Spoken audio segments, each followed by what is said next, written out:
Okay 10th class, today will do the most important theorem of this year जो आपको हर बार exam में मिलेगी, and the name of the theorem is BPT, that is basic proportionality theorem.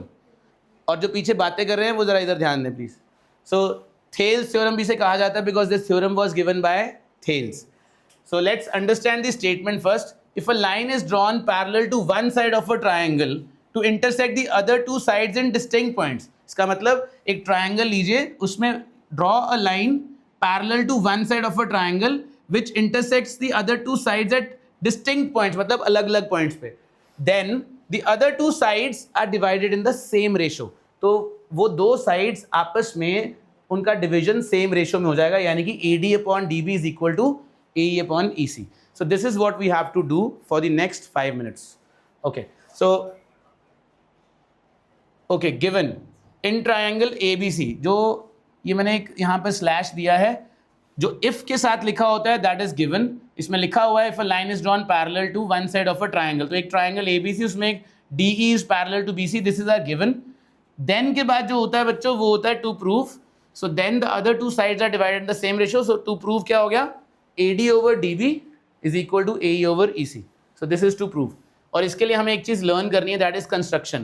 क्योंकि ये prove करने के लिए आपको एरियाज का इस्तेमाल करना पड़ेगा, एरियाज निकालने पड़ेंगे ट्राइंगल्स के, और उसमें हमें बेस भी चाहिए और ऑल्टीट्यूड भी चाहिए। तो बेस हम इनको लेने वाले हैं, इन चारों को, चार अलग अलग बेस, और ऑल्टीट्यूड हम कंस्ट्रक्शन में ड्रॉ करेंगे।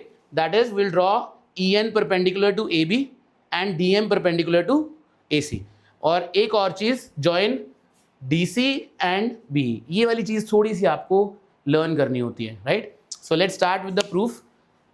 प्रूफ में सबसे पहले ये जो चार साइड्स जिनकी आप चार रेशियोज आप देख रहे हो, चार साइड्स की रेशियो आप देख रहे हो, इन चारों को बेस लेकर we have to find out 4 different triangles जिनके ये बेस बनेंगे।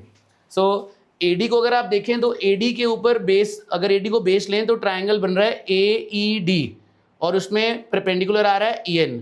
फिर दूसरा ट्राइंगल आपको लेना है जिसमें DB बेस रहेगा, सो DBE। याद रखिए ये वाला साइड आपको इंक्लूड नहीं करना है किसी भी ट्राइंगल में, राइट। सो आपका ट्राइंगल ऑटोमेटिकली DBE ही बनेगा। सो DBE एक ऑब्ट्यूज एंगल ट्राइंगल है, इसलिए इसका जो परपेंडिकुलर है वो ट्राइंगल से बाहर गिरेगा। So EN is going to be the perpendicular for DBE triangle as well, right. So same goes for the other two sides कि AE और EC को हमने जो रेशियोज में लेना है, AE को बेस रख के ट्राइंगल ADE का एरिया निकालना है और EC को बेस रख के ट्राइंगल EDC का निकालना है, BC को हमने इंक्लूड नहीं करना। So will find out the area of ADE half into base into height, area of triangle DB half into base into height. Height दोनों में सेम रहेगी, जो एक साइड की रेशियो है उन दोनों ट्राइंगल्स में। Same goes for the other side, AE और EC को बेस रख के जो दो ट्राइंगल्स आपको लेने हैं उनका आपको एरिया निकालना है। और अब क्या करना है, दोनों को इक्वेशंस मार्क करो 1, 2 और इनको डिवाइड करो, इनके एरियाज को लेफ्ट साइड से डिवाइड करनी है, राइट से। EN कैंसिल, हाफ कैंसिल, तो we get AD over DB is equal to these two areas in ratio. And same we have to do on the other two sides. Equation 4 को 5 से divide करेंगे, दोनों areas left side पे divide करेंगे, right side पे ये equations divide होंगी, half cancel, DM cancel, सो AE over EC यहाँ बच जाएगा। इक्वेशन नंबर 6, ये इक्वेशन 3 और ये इक्वेशन 6। अब we are very close to our result because we have achieved AD over DB here and AE over EC here. अब इनको आपस में इक्वेट करने के लिए हमें इनकी रेशियोज ऑफ, जो इनके रेशियो एरियाज की है, इनको आपस में किसी तरह कनेक्ट करना है। सो अगर आप देखें तो न्यूमरेटर में जो एरियाज हैं वो ऑलरेडी सेम ट्राइंगल के एरियाज हैं, ADE और AED, both triangles are same. And जो दूसरी वाली रेशियो है एरिया ऑफ DBE और डिनोमिनेटर में इधर DEC, तो इधर देखिए DBE ये ट्राइंगल और DEC ये वाला triangle.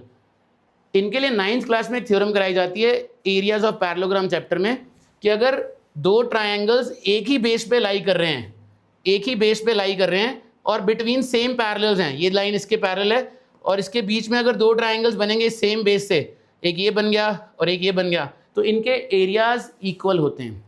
So using that theorem we can have the denominators also equal, so we just have to put them in words. We'll write since area of ADE is equal to area of AED and area of DBE is equal to area of DEC, उसके लिए reason भी आपको लिखना है, triangles on same base and between same parallels are equal in area, सो ये आपकी equation number 7 बनेगी. सो combining this equation 3, 6 and 7, so we'll get AD over DB is equal to AE over EC. That's it. And this theorem will definitely come into your exam. So do it.